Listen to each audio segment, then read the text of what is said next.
সপোনত তিনিটা বস্তু দেখিলে কাকোৱে নক'ব, আপোনাৰ ভাগ্য সলনি হৈ যাব, জীৱন পৰিৱৰ্তন হৈ যাব, আপোনাৰ জীৱনৰ কোনো বিশুদ্ধ আমল আল্লাহৰ পচন্দ হৈ গৈছে। সেইকাৰণে আল্লাহ আপোনাক সজাগ কৰিব বিচাৰিছে, মোৰ বান্দা তুমি সজাগ হোৱা, মই তোমাৰ জীৱন পৰিৱৰ্তন কৰি দিম, দুআ কবুল কৰিম, জীৱনৰ অভাৱ অনাটন পেৰেচানি দূৰ কৰি দিম, জীৱনত শান্তি আহিব, উচ্চ মৰ্যাদা আল্লাহ তাআলা দান কৰিবলৈ আপোনাক এই সপোন দেখাইছে। মনত ৰাখিব, এই সপোন যেতিয়া আপুনি দেখে কাকোৱে আপুনি নক'ব, আল্লাহ তাআলাৰ শুকৰিয়া আদায় কৰিব, পাৰিলে আপুনি সদকা খাইৰাত কৰিব, আল্লাহৰ ওচৰত দোৱা কৰিব, ইয়া আল্লাহ যি সপোন মই দেখিলোঁ তুমি বাস্তৱত ৰূপান্তৰ কৰি দিয়া। মানুহৰ লগত আপুনি ক'ব নালাগে কোনকেইটা সপোন আপোনাৰ সৌভাগ্যৰ আলামত হয়, আপোনাৰ জীৱন পৰিৱৰ্তন হৈ যাব, এই সপোনকেইটা মই কৈ দিম। ইয়াৰ পূৰ্বে সপোন সম্পৰ্কে আমি জানি লওঁ, সপোনটো কি হয়, সপোন কেই প্ৰকাৰ হয়। মনত ৰাখিব, হাদিছ শৰীফত আহিছে সপোন তিনি প্ৰকাৰৰ হয়। এক নম্বৰত মিনাল্লাহ, আল্লাহ তাআলাৰ পক্ষৰ পৰা। আল্লাহ তাআলাই যিসকলৰ জীৱনৰ বিশুদ্ধ আমল আল্লাহৰ পচন্দ হৈ যায়, আল্লাহ তাআলাই তাৰ জীৱন সলনি কৰি দিয়ে। সি যি দোয়া কৰে আল্লাহ তাআলাই কবুল কৰে। এক নম্বৰ যিটো সপোন আল্লাহ তাআলাই সেই সকলক দেখায় যিসকলক আল্লাহ তাআলাই ভাল পায়, যাৰ জীৱনৰ কোনো বিশুদ্ধ আমল আল্লাহৰ পচন্দ হৈ গৈছে, আৰু তাৰ জীৱন পৰিৱৰ্তন কৰি দিবলৈ সপোন যোগে আল্লাহ তাআলাই মেছেজ দিয়ে। মনত ৰাখিব, মিনাল্লাহ, আল্লাহ তাআলাৰ পক্ষৰ পৰা যি সপোন, ইয়াৰ নবুৱতৰ 40 ভাগৰ 1 ভাগ হয়। আম্বিয়াসকলে যিবোৰ সপোন দেখিছিল, ইয়া আল্লাহ তাআলাৰ পক্ষৰ পৰা সপোন হয়। নবী ৰসুলসকলক আল্লাহ তাআলাই সপোন যোগে বহুত মেছেজ দিছে। আৰু আজিৰ তাৰিখতো যিসকল নেক বান্দা হয়, যিসকলক আল্লাহ তাআলাই ভাল পায়, তেওঁলোকক আল্লাহ তাআলাই কিছুমান মেছেজ দিয়ে সপোন যোগে, বান্দাক সজাগ কৰিব বিচাৰে, মোৰ বান্দা তুমি সজাগ হোৱা আৰু তুমি গুনাহ নকৰিবা, নেক আমল কৰা, তোমাৰ জীৱন সলনি হৈ যাব। সেই সপোন যেতিয়া আমি দেখিম, আপুনি যেতিয়া দেখিব আল্লাহ তাআলাৰ শুকৰিয়া আদায় কৰিব, সাৰ পাই উঠি লগে লগে আলহামদুলিল্লাহ পঢ়িব, আল্লাহৰ শুকৰিয়া আদায় কৰিব। যদি পাৰে অজু কৰি লৈ 2 ৰাকাত নফল নামাজ পঢ়িব, সদকা খাইৰাত কৰিব, যাতে আপোনাৰ এই সপোন বাস্তৱত ৰূপান্তৰ হৈ যায়। এক নম্বৰ সপোন হৈছে মিনাল্লাহ। 2 নম্বৰ মিনাশ শাইতান। কেতিয়াবা শয়তানে মানুহক ভয় লগা সপোন দেখায়, ভয়ংকৰ কিছুমান সপোন দেখায়। সেইবোৰ সপোন দেখিলে, কোনো ভয়ংকৰ সপোন যেতিয়া আপুনি দেখে, বহুত মানুহেতো ভয় লগা সপোন দেখে, শয়তানে দেখায়। ভয় লগা সপোন দেখিলে আপুনি সাৰ পাই উঠি কি আমল কৰিব লাগিব মই কৈ দিম, ভিডিঅ'ৰ শেষত মই ধুনীয়াকৈ বুজাই দিম, যাতে সেই সপোনৰ জৰিয়তে আপোনাৰ কোনো ক্ষতি নহয়, সকলো বালা মুচিবত যাতে উঠি যায়, সেই আমলখিনি মই শিকাই দিম।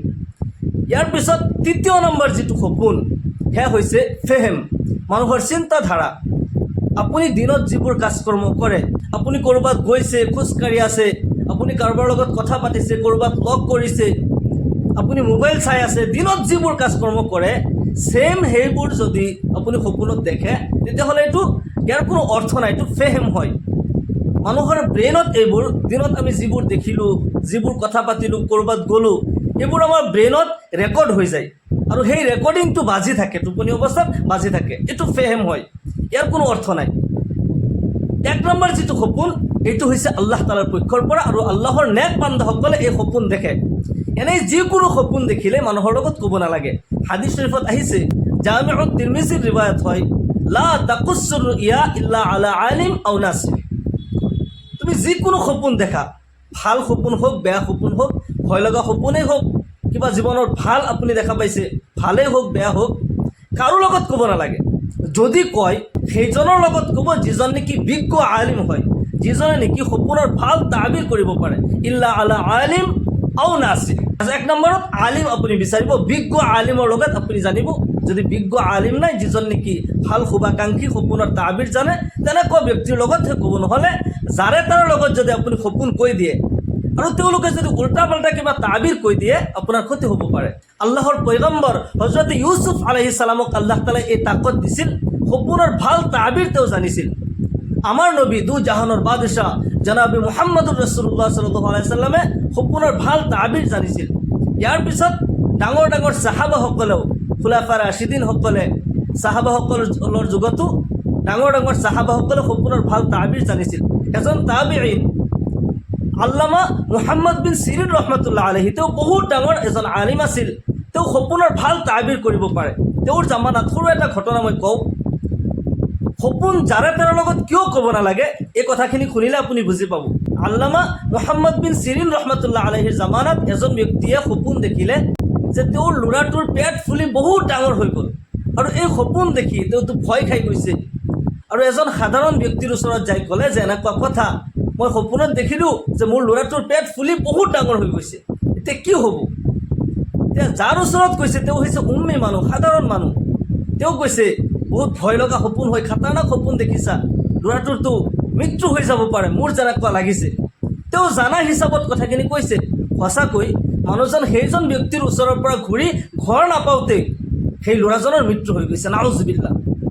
ছেম সপোন সেই ৰাতিয়ে বেলেগ এজন মানুহে দেখিলে, আৰু সেই সপোন দেখা পাই আল্লামা মুহাম্মদ বিন চিৰিন ৰহমতুল্লাহ আলাইহিৰ ওচৰত যাই কৈ আছে, হুজুৰ এনেকুৱা কথা, মই ৰাতি সপোনত দেখিলোঁ মোৰ ল'ৰাটোৰ পেট ফুলি বহুত ডাঙৰ হৈ গৈছে, এতিয়া কি হ'ব?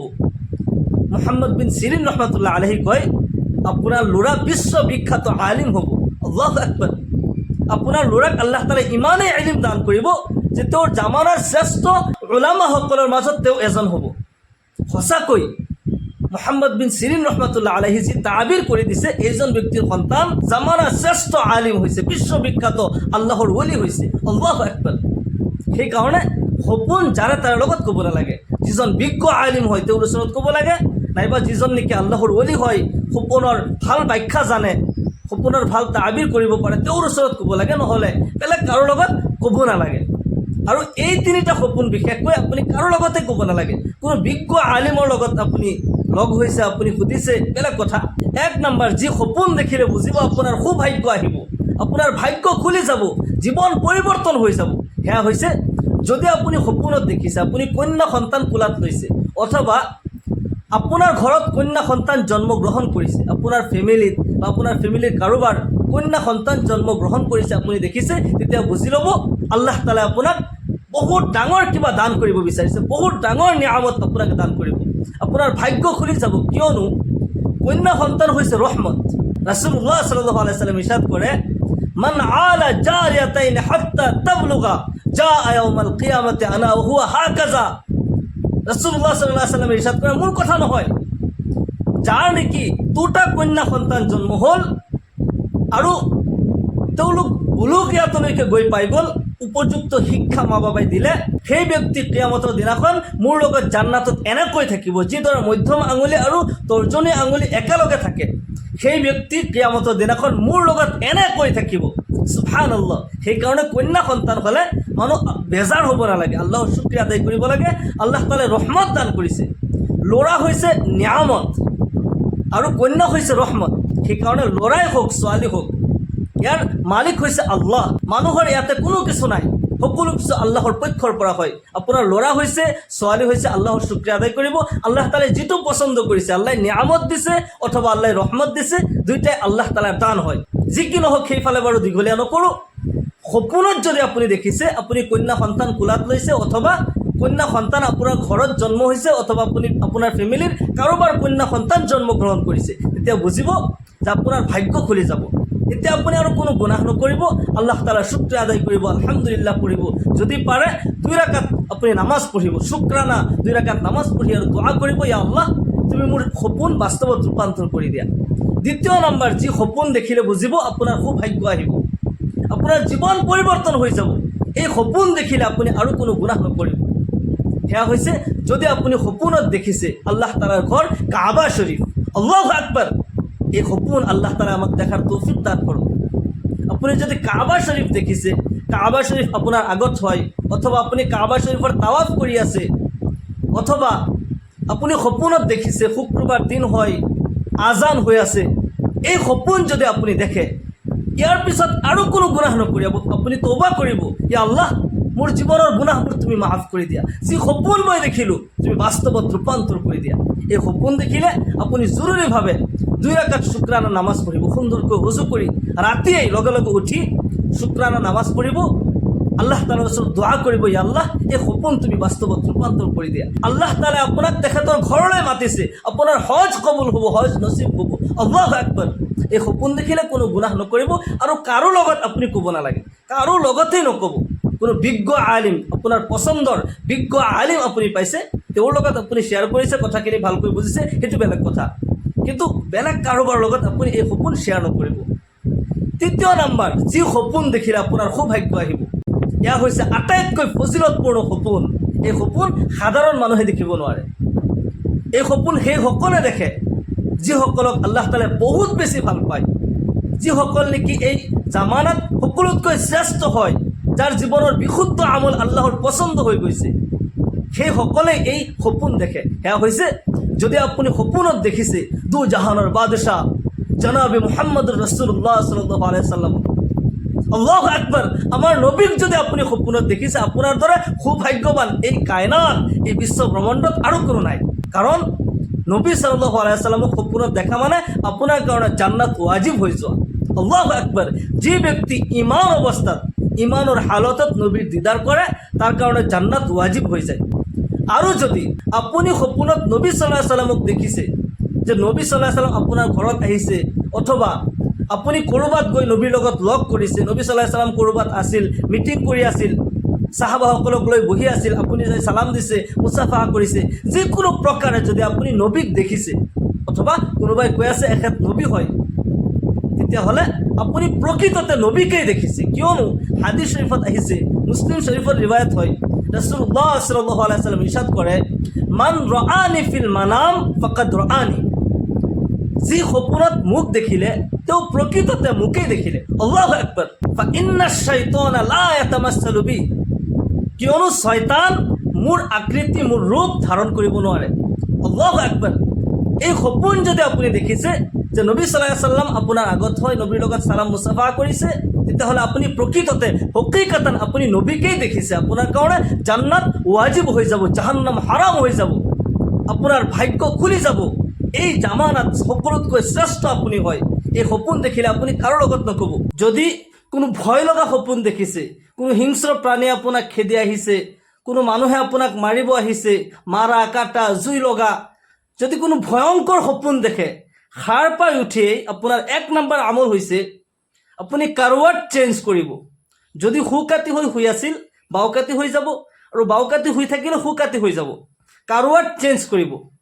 ইয়াৰ লগে লগে আপোনাৰ শৰীৰৰ বাওঁ ছাইডে 3 বাৰকৈ আউযু বিল্লাহি মিনাশ শাইতানিৰ ৰাজিম ক'ব, থু এনেকৈ কৰিব, থু থু কৰিব লাগে। 3 বাৰ আউযু বিল্লাহ কৈ থু থু কৰি দিব। আপোনাৰ এই সপোনৰ জৰিয়তে কোনো ক্ষতি নহয়, যিমান বালা মুচিবত আছিল সকলোবোৰ আঁতৰি যাব, আপোনাৰ মাইণ্ড ফ্ৰেছ হৈ যাব, সকলো ধৰণৰ বিপদ আপদৰ পৰা আল্লাহ তাআলাই আপোনাক হেফাজত কৰিব। এইবোৰ সপোন শয়তানে দেখায়। আৰু ইয়াৰ পৰা আপুনি সাৰ পাই উঠি 1 নম্বৰ আমল হৈছে কাৰৱাট চেঞ্জ কৰি দিব, কাটি সলাই দিব। ইয়াৰ লগে লগে 3 বাৰকৈ শৰীৰৰ বাওঁ চাইডে থু থু কৰিব। কোনো মানুহ ওচৰত শুই থাকিলে আপুনি থু পেলাই নিদিব, অনলি থু থু কৰিব। আউযু বিল্লাহি মিনাশ শাইতানিৰ ৰাজিম, আউযু বিল্লাহি মিনাশ শাইতানিৰ ৰাজিম, আউযু বিল্লাহি মিনাশ শাইতানিৰ ৰাজিম। জাষ্ট এনেকৈ আপুনি এই আমল কৰিব। ইয়াৰ পিছত আপুনি দুৰুদ শৰীফ পঢ়ি পঢ়ি টোপনি যাব। সাল্লাল্লাহু আলাইহি ওয়াসাল্লাম, সাল্লাল্লাহু আলাইহি ওয়াসাল্লাম, সাল্লাল্লাহু আলাইহি ওয়াসাল্লাম, এনেকৈ দুৰুদ শৰীফ পঢ়িব। আৰু এই সকলো বালা মুচিবত, এই সপোনৰ যোগেদি যিমান বালা মুচিবত আহিব লগা আছিল আল্লাহ তাআলাই উঠাই ল'ব, বালা মুচিবত দূৰ হৈ যাব। সকলোৱে আল্লাহুম্মা আমিন। ওয়া আখিৰু দাওয়ানা আলহামদুলিল্লাহি ৰাব্বিল আলামিন। আসসালামু আলাইকুম ওয়া ৰাহমাতুল্লাহি ওয়া বাৰাকাতুহু।